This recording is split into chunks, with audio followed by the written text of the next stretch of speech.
Good evening, Dandies. Welcome to Undetermined, the podcast.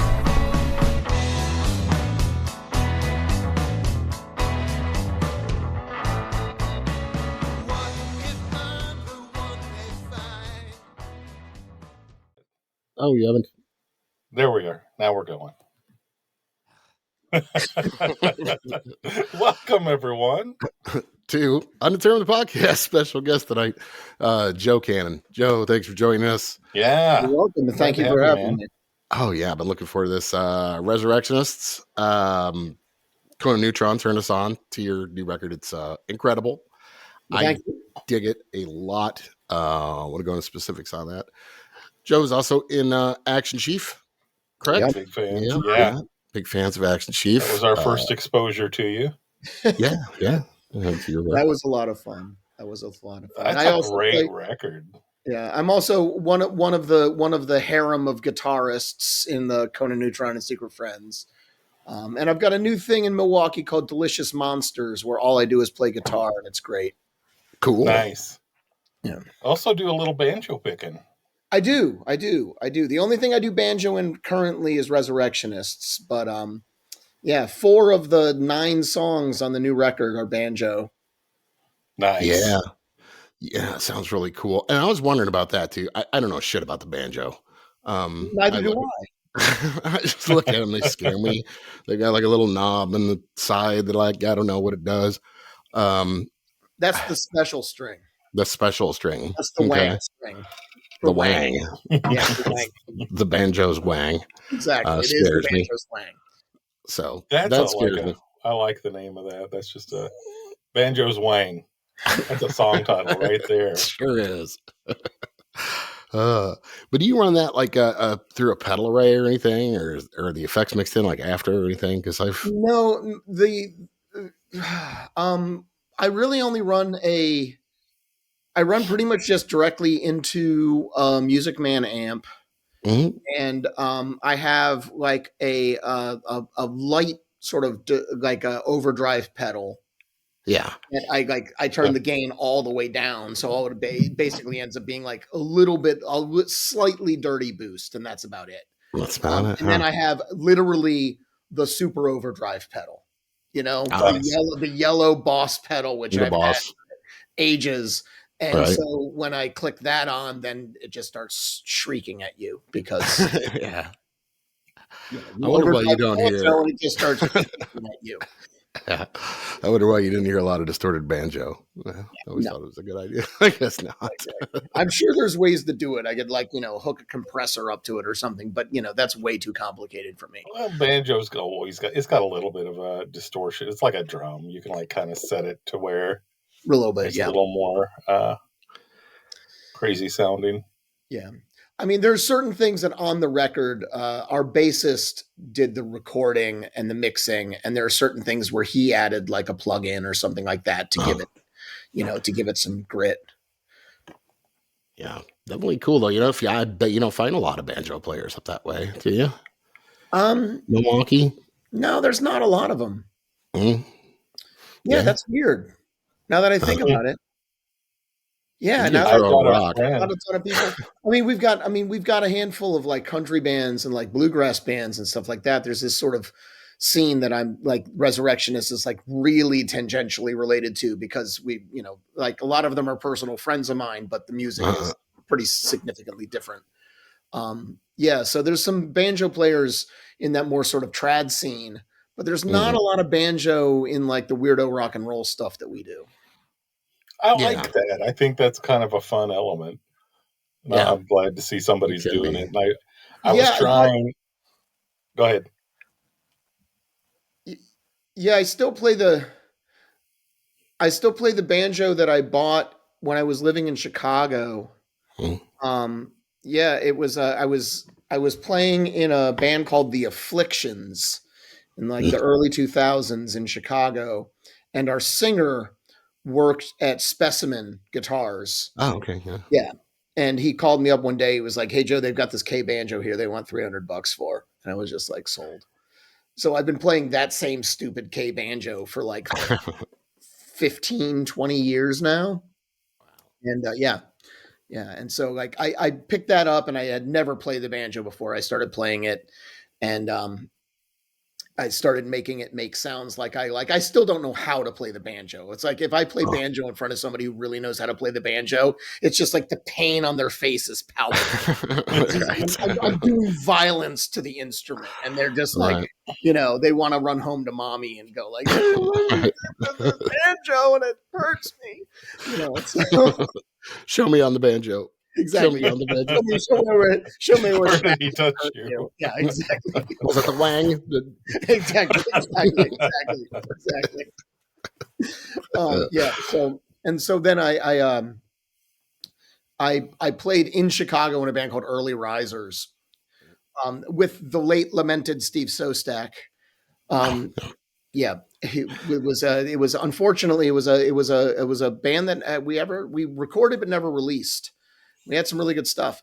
So yeah, but and then I've just kind of like played around with the banjo since then, and brought it back out for Resurrectionists.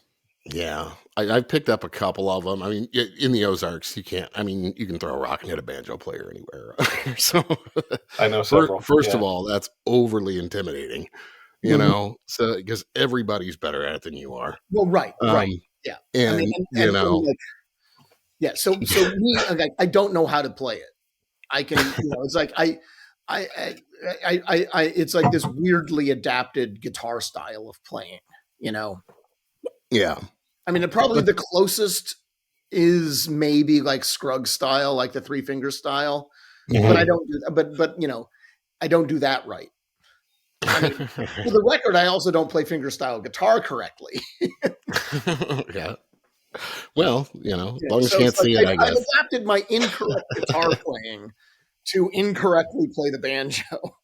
Absolutely. That's all right. It's what you get out of it that counts. I'm a firm believer in that. I think of like kind of an extreme example. Remember watching Jeff Healey play guitar? Yeah. The blind fellow would play it like flat on his lap. Right. Yeah. He's not doing anything right, but man, could he get some sound out of that? Sure could. Yep. Yeah, and he couldn't see anybody looking at him funny, so he was okay. No, there you go. That's right. He couldn't see the people. Probably helps a little bit in the embarrassment department. Maybe. Yeah. Probably. Yeah. We know we know a few bands. Or one guy who wears like masks on stage and stuff for that reason. He's like, I can go to the bar afterwards. Nobody knows who I am. Exactly. I can hear him. Oh my God, those guys stunk. Did you hear that? No, I know, man. I had to listen to them the entire time because I was playing. That's so why loud up there. That's why Gilbert Gottfried was always squinting. Yeah, because he would I saw that somewhere. Like that's the real reason he was just always he's closing his eyes. He didn't like. Oh, really? He was just like that was so he didn't have to see the crowd. Yeah, interesting. Nice. Never heard that. Never heard that.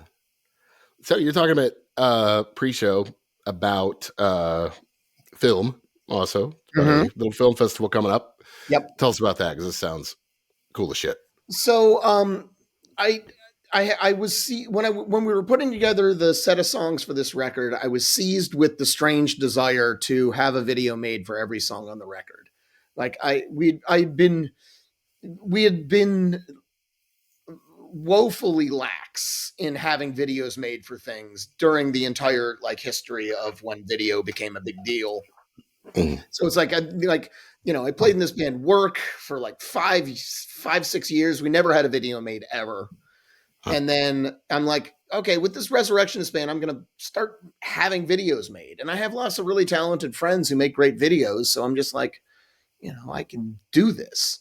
And it was a lot harder than I thought it was going to be because it's a whole lot. I mean, because it was expensive, because I like to pay people for their talents and their time. And if you're trying to get 9 videos made, that's a whole lot of talent and time. Right. So, so we ended up 9 songs on the record, 9 videos, 6 people who have made them for us. And so on April 23rd, we are going to have the inaugural Resurrectionist Film Fest at Cactus Club in Milwaukee. And it's an afternoon show. It's going to start at like 3 p.m. and go until, dinner time. And the idea is we're going to play the videos, but then each of the 6 makers, I'm going to give like 10 or 15 minutes a piece to showcase other work of theirs. Oh, cool. Yeah.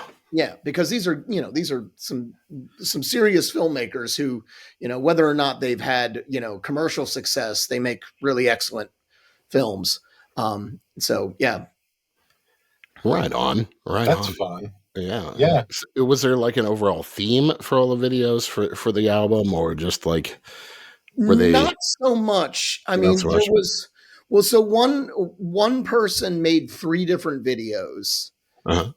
And the cover star of the album, which is this grandmother clock, features in all 3 of his videos. Okay. So there's this sort of sense of like, and there's this sense of like time. And like I think the first video that I conceived of that sort of started this whole thing was a video for the song on the record called The Rest Cure. And the idea of the video is that the band is walking through a forest and comes upon a grandfather clock. And with alarm, we note that the grandfather clock is 2 minutes to midnight. And so we run back out, we get like our surgical gear and we do surgery on the clock and cool. Victorious. Now it's 3 minutes to midnight. Right. So like, but sort of like the visual payoff is this, we're walking through Warnemont Park in Cudahy and there's this grandfather clock in a clearing in a forest. And so once I did that, and so like I went to thrift stores and antique stores and I found this grandfather clock for $100. And so I've been carrying this stupid clock around in my car. Playing and shit all day.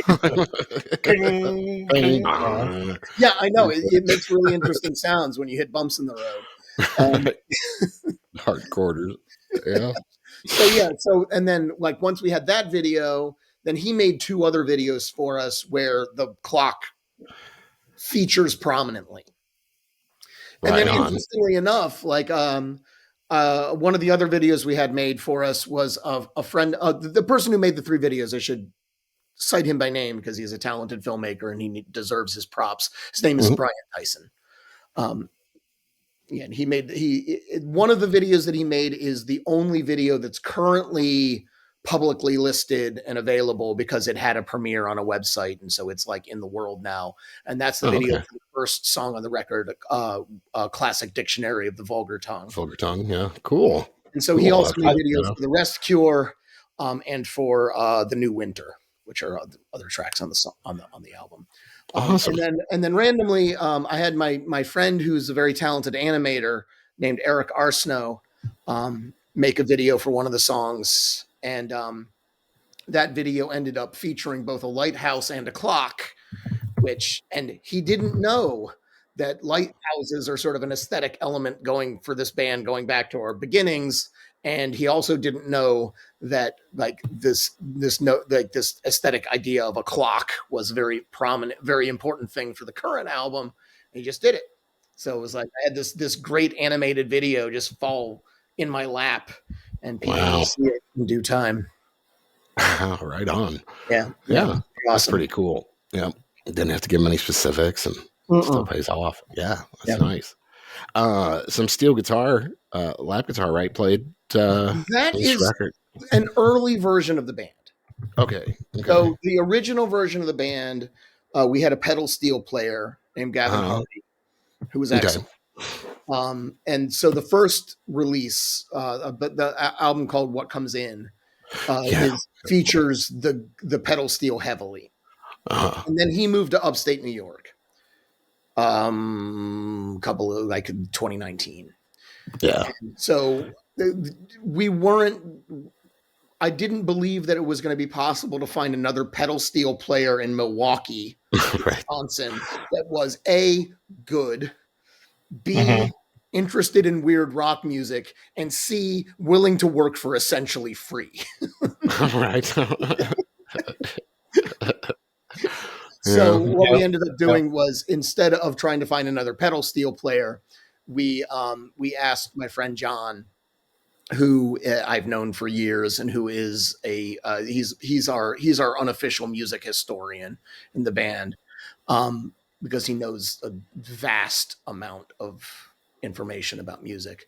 So we brought him in and sort of changed the way the band functioned, where instead of this pedal steel kind of like running through everything, he alternates between a heavily affected 12-string guitar and a mellotron. Oh, okay. Yeah, so he'll bring out like these strange noise guitar ideas, or like zombies style keys treatments. And we don't, when we bring a new song into practice, we have no idea what direction he's going to go. It's like generally what's happening is like Jeff, Josh, and I are dickering about the arrangement and how to do the drum part and all these other kinds of things. And John's just like puttering away, like doing science over in his corner of the room. And then at the end of the song, he just like unleashes this thing, and we're like, all right, well, John has spoken. So yeah, it went from this sort of like the country-ish side of it kind of dialed down a little bit, and there's a lot more, experimental noise, experimental ambient kind of ideas that are coming from John. Wow. Yeah. It's a unique sound. It's good. I really dig it. And I dig your singing style too. Yeah. Yeah. Kind of Bob Mouldy, kind of reminds me a lot too of Byron Human. I don't know if you know him. This is actually the first I've ever been compared to Bob Mould. I get really? Fred Cole occasionally, which I'm always completely jazzed by. It was like the first time somebody said that, it was like in Cleveland, and somebody was like, your vocals remind me of Fred Cole a little bit. And, do you know who he is? I'm like, yeah, I'll just be over here hyperventilating in the corner. I got compared to Fred Cole. I got a little bit of like somewhere between Elvis Costello and Bon Scott. It's like buttering me up, huh? But that's you don't expect that combination. No, right? That's just really one that you don't. But I like it. It's fun. Right? Yeah, I'd pay tickets for that show though. Absolutely. Who would open? I don't know. They just have to co-headline. There's no, there'd be no special guest or anything. Right on. How long has Resurrectionists been around? Since I think the first version of the band started up in 2018. Okay. And the current version of the band was like middle of 2019. I think John and I were talking about this the other night. I believe the first show that he played with us, he played in October of 2019. Nice. Wow. Yeah. This is so weird that we have to do the COVID math now too. I know. Questions like that. It's like, okay, so it's between here and there, and nobody did shit. Right. And then there was the year that didn't happen. Right. Take that one out of there. Throw it away. Yeah. Wow. Yeah. So that must have been a challenge. I mean, just being together for a couple of years, and then when that hit. Perhaps irresponsibly, we decided we were in each other's bubbles. And so we continued practicing during the pandemic. We actually recorded a few things during the pandemic. And so, we weren't playing shows, but we were hanging out with each other, because it was just like, I don't have children. And so I could be a little bit reckless without feeling like I'm endangering other people. So we decided, the four of us, that we're like, that we're going to keep working. We're in each other's bubbles. We'll be like, my social scene was like my roommate, the girl I was dating, and the three other guys in my band. Right. Yeah. Well, and we loved how it was just a few months in, and all of a sudden there were these essential jobs. Mm-hmm. These are necessary. Yours is not. It's like who are you to say that? I mean, if it's for work, and you guys do this for work, yeah. It's essential to me. I get that bill paid. You know what I mean? So it's like, yeah, they tried that. I don't know, didn't work. So yeah, it was the same thing. Yeah, I think like Europe was even worse, just shutting down every bar they could. Yeah. But then they started opening soccer stadiums, and that's okay. That's different. Yeah, it bounces off the field. Right. Exactly. Yeah, it doesn't do anything. Can't affect you. COVID hates soccer. Right. Exactly. They're not going to show up for that. Mm-hmm. Yeah. I really like your song titles and like some of the lyrics and some of the very playful and yeah. I've always been a fan of coming up with strange song titles. I think is that part of where you get along with Conan? Yes. Yes, I feel they have that vibe. Like I can see. I'm responsible. Well, so the idea of Action Chief was come up with the song titles first, and then write the songs to them. So that's where we've got, and so this is another thing, we bounce around song titles all the time. Yeah. I honestly don't think I've ever topped the song title from the last Work record, the band I was in. So Jeff, who's the bassist of Resurrectionists, played with me in a previous band called Work. Uh-huh. We had a song on our last album that was titled As It Turns Out, He Didn't Actually Have Tuberculosis. Yeah, I saw that. Yeah, listen to that too. Yep. Let's Get Gross. I thought was awesome. Song title from Work. Yeah, that was an inside joke with my girlfriend. Not anymore. Hope she's cool with it. But yeah, good record though. Strictly Cruising, wasn't it? Yeah, that was Strictly Cruising. Yeah, that really good record. Been binging a lot of that today. Good stuff. Nice. Yeah, a lot more punk. That was one of those albums where it's like we were we were finishing recording it when Covey told us he was moving. And I was just like, well, great. We've got this great record that's now going to like fall stillborn from the pressing plant. Yeah. There's no way we can do anything with it. So, I've got, if you know anybody who wants a Strictly Cruising record, I've got 100 of them in my attic. Okay. I'll take one. Yeah. Oh, excuse me. I'll send you some ducats. We'll get one. I like records. Yes, they're like them a lot. You got some vinyl coming out on the new one too, right? We do. Yeah, we're the pre-orders are open now at resurrectionistmke.bandcamp.com. And then we're shipping. We have CDs and vinyl, and of course digital if that's all you want. And that all ships beginning of April. Yeah. And through Bandcamp, probably the best way to get it, or you got a website that's better. Bandcamp's the way. Bandcamp's the way. And we're not, and things aren't going live on streaming services until we actually ship. So that's scheduled for the beginning of April too. Okay, cool. All right. Yep. Definitely checking out. You listen to the full album too on Bandcamp right now. And just give a little money. Don't be a cheapskate. Come on. Yep. It's a pre-order, but if you pre-order it, you get the entire album digitally. Okay, cool. Yeah. Yep. I got a few I haven't opened yet, I gotta say, from that deal, just because I keep listening to them on my little device, though. I tell you what, though, studio headphones, really good for this record. Yeah, made a big difference when I came in and listened to it on some real headphones. That's good to hear. Mm-hmm. Yeah, it was much more like immersive, I thought. Cool, you could hear a lot more of the tones than I could in the speakers, or I'm going deaf. That's a possibility too. Could be. Man, I'm feeling old. I've been feeling real old lately. Oh yeah, like a gimp. I don't know what I did. I fucked up my foot. Oh, did you? Like a week ago, and I'm just like, okay, I don't know if this is like old age shit, and it's gonna get a little bit better, or if I should go to a doctor. And we're getting ready to go on like a road trip. We're going like a family trip. So do I want to be a gimp on the entire vacation? Right. I just really feel like if I go to the doctor, they're just going to be like, oh, it's fine.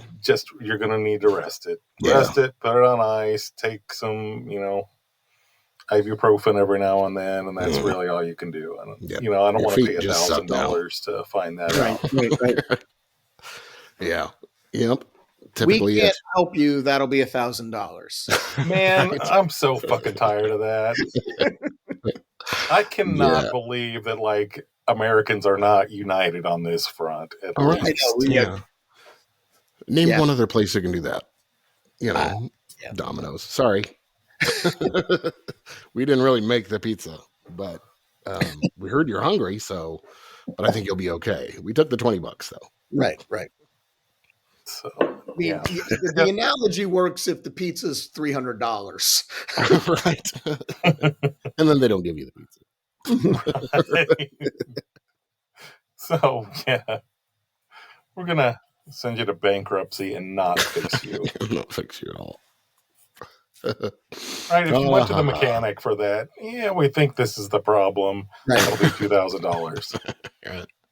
Well, that didn't to fix it. Oh, yep. Yeah, no. Motor's broke. Thought it was the tires because it wasn't rolling, but nope. See, the problem's broken. So when did you live in Chicago? How long did you live in Chicago? I was in Chicago from 96 to 07. Okay. All right. And I lived in Rogers Park for a couple years, but then I moved down to like Ukrainian Village where the things were happening at that time. And last several years I was there. I was in Humboldt Park. Okay. All right. Yeah, I was up there quite a bit, but just knocking around. Yep. We love Chicago. We talk to a lot of Chicago people. Mm-hmm. I love that I have friends down there and I can go visit. Never want to live there again. Yeah. Yeah. Always had to be a great place to live if you had a shit ton of money, but then again, everywhere is. Yeah. Exactly. That's true. I've lived in Milwaukee for almost 15 years now. Yeah. And my take on Chicago is that like everything costs twice as much and takes 3 times as long. Yep. Yep. That's pretty much it. I've sat at a Chicago bus stop in January, and that was enough to break me of any, idea of this is something I want to do. No. I remember there was some time where I was living in Chicago and didn't have a car. And my take on Chicago buses was it's like you wait 45 minutes and then 4 show up. Yeah. Yep. And that wind. Oh yeah. It's tired of it. That's rough. Yep. Pretty up there at Christmas time. If you're in a car and it's got a heater and all those things. I do love Chicago. I was just down there this weekend. Yeah. I was just down there this weekend because we Resurrectionists played a show on Friday. Oh, that's right. Yeah, you guys played with Cougars and Interesting Bricks. And then I stayed down there because a friend of mine had a film fest that he hosts, and then it was his birthday, so I was down there for his birthday party. And and it's like this is the weekend where they dye the river green. Oh yeah. Yes. Yeah. I was downtown because my friend's event was at the Harold Washington Library, and like, oh my Lord, there was so much hot girl day drinking going on. Oh yeah. Downtown Chicago. Mm-hmm. Nobody fell off the bridges or anything. The mating call of the North American drunk. Woo! Woo! Oh, yeah. Yep. My wife and I always say, some more woo girls over there. Yeah. There's some woos. You can hear them a-wooing. Yeah. That's a good band name, too. The Woo Girls. The Woo Girls, yeah. Yeah, I'd rock that. That's a good one. Woo Girls and Banjo Wang. Banjo Wang. This weekend. Right, exactly. Now, if we don't see Banjo Wang on the next record. It'll be implied. Okay. Yeah. You just stick us guys going to be touring? We've got some plans. It'll probably be late summer because we've got a bunch of other stuff going on. So I suspect we'll start trying to get out of town July, August-ish. Yeah. Where do you usually hit, or what's like your perimeter? How far do you go? We have played Chicago, we've played Michigan, and we haven't done a ton of out of town stuff. We've got people in the band that have jobs. Yeah. And the getting out of town has been a little bit of a back burner thing versus just getting the music out and playing in Milwaukee a bunch. So this is something that I want to change, but it takes some planning. Yeah. Well, there's a couple good spots up by there. I mean, Peoria's a good city for music, or Madison, at least used to be when I was in Madison. Yeah, right across the border. St. Louis really only about 4 hours, 4.5 on the highway.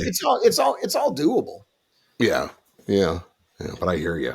Getting everybody's schedule together sometimes for a show like this, just to talk for an hour, right? Exactly, is damn near impossible. Yeah. It's amazing. Yeah, really that we pull it off sometimes. But I can't imagine orchestrating. Still, like, how are we going to get a fucking way to talk to them? Right. We're trying to work out one in Rome, right? Yeah, that's how's this going to work? Ooh. Yeah. What's the time difference to Rome? I think it's 7 hours. Probably 8 hours. Yuck. Yeah, because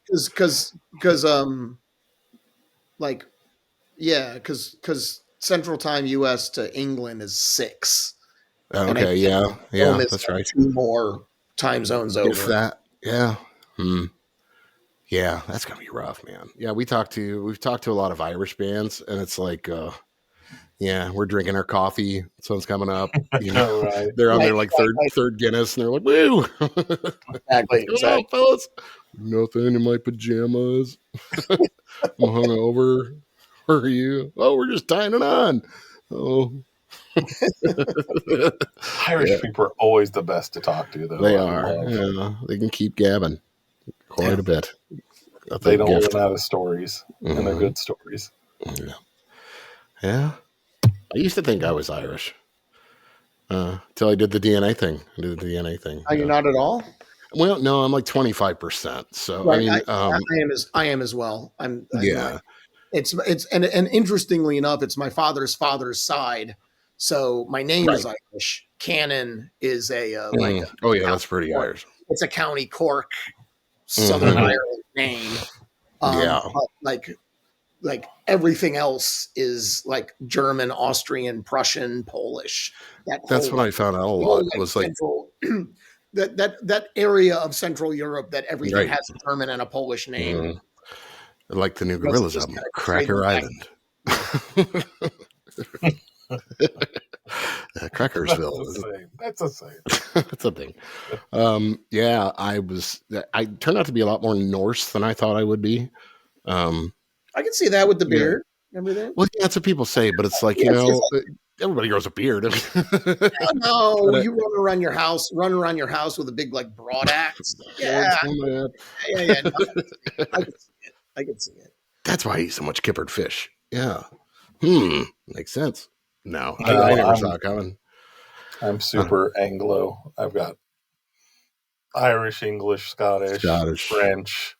Yeah. Really, it's those. I'm 2% Nigerian. You're like the Battle of Hastings. Right. They had a battle and Matt came out. Hi, guys. Hi. But yeah, I found out I was 2% Nigerian too, which was interesting. Oh, interesting. I was reading about that though. To me. I don't know. Well, the one thing is though that you have to watch on those is apparently they look at the DNA from an area and like who has populated that area for a very long time. So people have been, cross-colonizing all over the world for, thousands of years. Right. So there's a very good chance that you could be, have some DNA for a region you wouldn't look like at all, but it was, 1,000 years ago, or 100 different generations or whatever. When a guy came into port and, met a little lady. Oh, it was more a joke than anything when I said it was a scam. Like I'm Nigerian too. I'm a prince. Yeah. Actually, you are. Yeah. In Nigeria. I didn't respond to that. If you guys could help me out just with a little bit of Right. Cash. I got some things locked up that I need to get to, and I just need, $1,000. Yeah. I can just give you my social security number.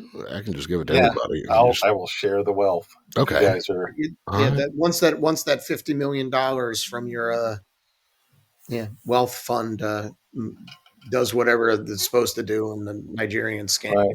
Right. Nigerian law and banking and stuff. Then boom, off to the races, man. We're gonna get that money. Well, I got millions in my Swiss bank account. I just need to release it. All I need is your banking out. details, and we're all good. Because I need an American bank account that I can transfer this money. Right. Absolutely. Yeah. Help me out by giving access to that. Yeah. I'll get it to you. I'll take my time. Yep. Good times.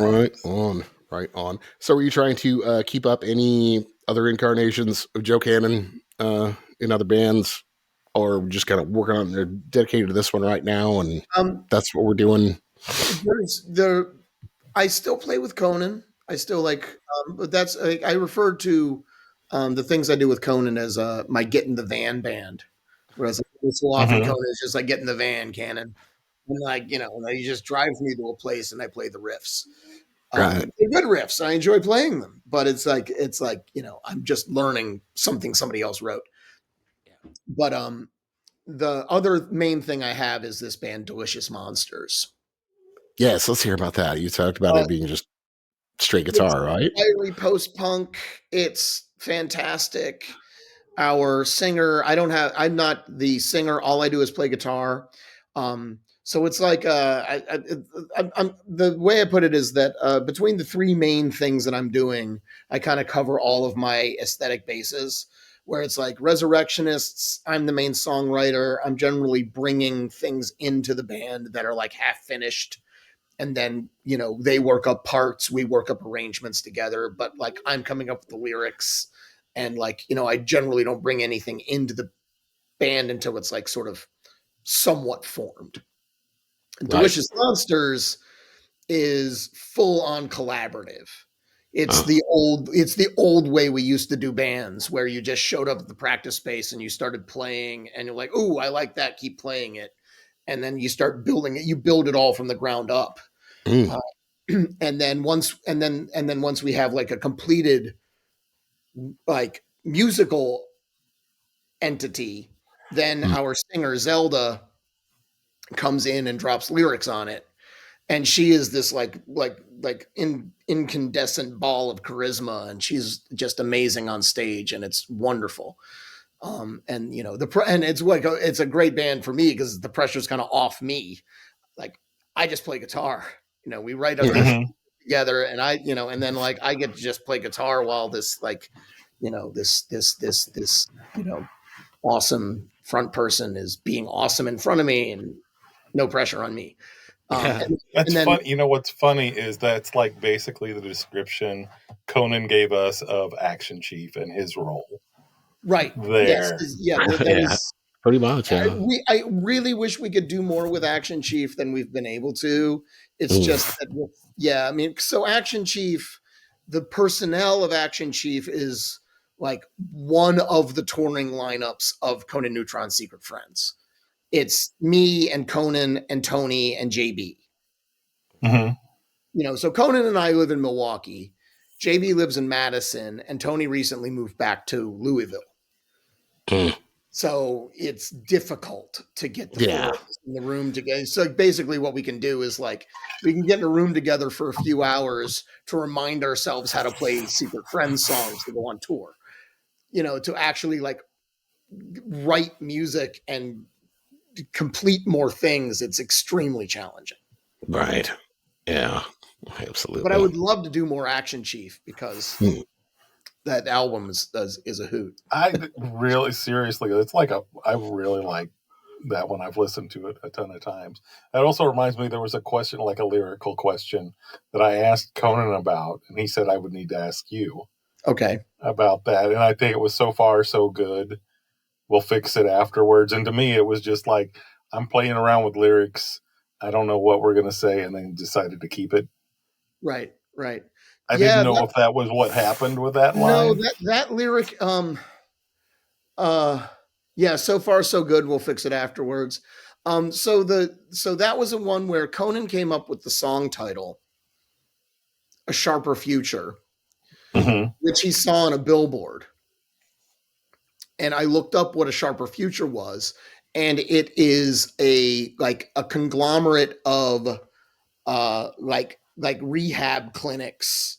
They do it's like forensic psychology. It's basically it's like rehab for sex offenders. Got it. Yeah. And so I wrote up all these lyrics about, the idea of I don't know, like sort of like the mental health industry complex.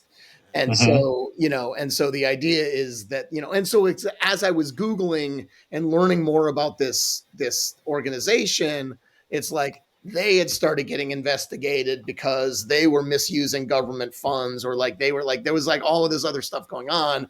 And so it was just and so the song ended up being this kind of these musings on this organization that's doing, questionable stuff. Okay. That's way off. So good. We'll fix from it where I afterwards. was. We'll fix Yeah. it. Right. It's like it doesn't matter Right, what once you we're doing, catch us, we'll fix then the we'll book fix it. later. Yeah. And then also combining that with this notion of like a mental health clinic, we'll fix it afterwards. Yeah. Don't worry about it now. Right. Exactly. Yep. We'll have to do that. Yeah. That's wild. Yeah. That's Too crazy. bad. Yeah. Be a good song. Yeah. Title. Well, it is a good song. For the sharper. Yeah. It's a good idea. Absolutely. God. Makes you wonder though if you're going to start getting ads or emails. Do you have a right? No, now that I've said it, we're going to get the cease and desist letter in the mail. Not from it's this group I checked out. Right, exactly. Yeah, no. Here you've been saying stuff about us. His name again is. Oh, all right on. Oh, I think my kid's coming home. All right. She can be quiet, but either way. Any other projects or anything that has been on your mind you wanted to talk about or share, or stuff you're excited about? Well, my focus has been lately just on getting the Resurrectionists record finished and the videos finished. That the videos project has been a whole lot of me chasing my very talented creative friends around to get them to finish things. Yeah. So is it all in post-production, or is it 8 you still of got the stuff 9 videos are finished. Okay, good. All right. Ready to be published, finished. And we're just publishing them according to a timeline related release. So 8 of the 9 are finished. One of them is still in the editing. I mean, and unsurprisingly, that is the one that was the most ambitious sort of short film version of it. Yeah. So I'm going to be working with the filmmaker there over the next week or so to get that one to ground. And then I will have it all complete. And it will be wonderful that it will be all complete. Whoa. Yeah. So far, so good. Yeah. Nice. Later. Well done. Well done. Yeah.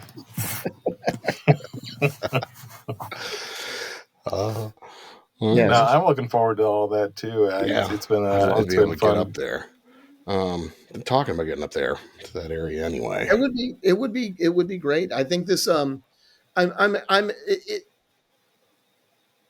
excited by this idea. I'm kind of hoping that the in-person event is a lot of fun. You know, it's because this is a weird thing. Not a lot of people do this. Have all of the songs on a record with a video, at the moment that the record's released, and then to have it have a film fest devoted to it. Right. Yeah. Are you going to be doing anything online where people can check out all that stuff too? We're doing it. We're going to be. We're going to be releasing like a handful of the videos prior to the release event, just sort of here and there as we're able to.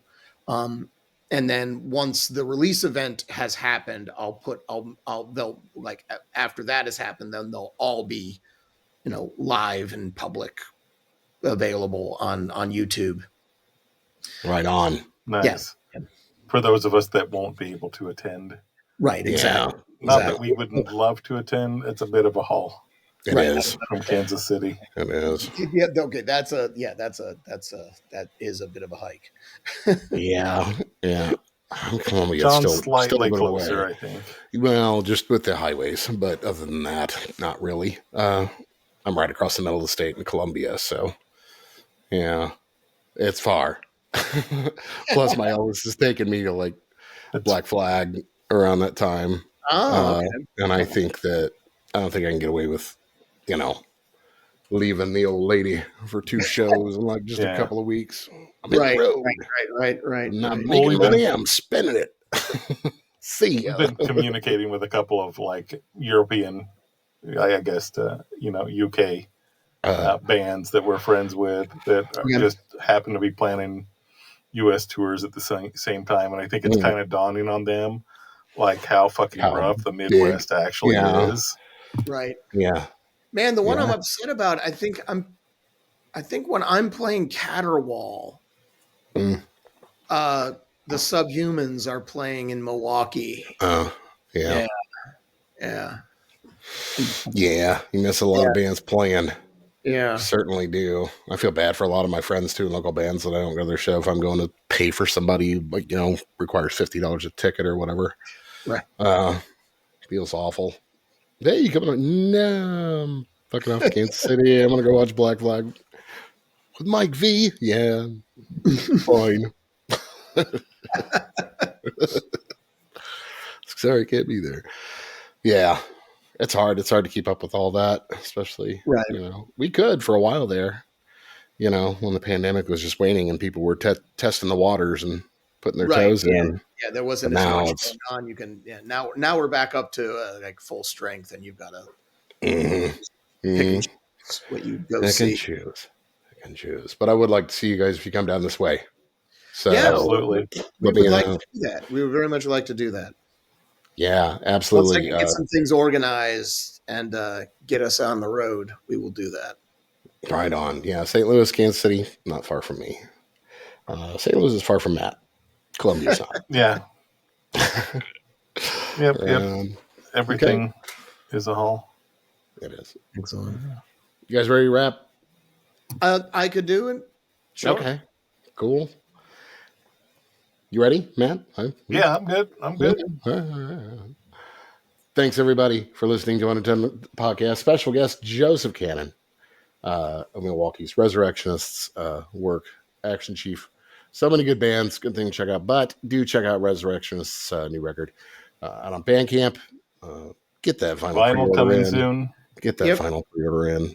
You don't want to miss it. It sounds so great. It's good stuff. Thank you. Yeah. All right. Thanks a lot, Joe. You too. Thanks, man. All right. Have a good one, everybody. Yep. All right. Bye.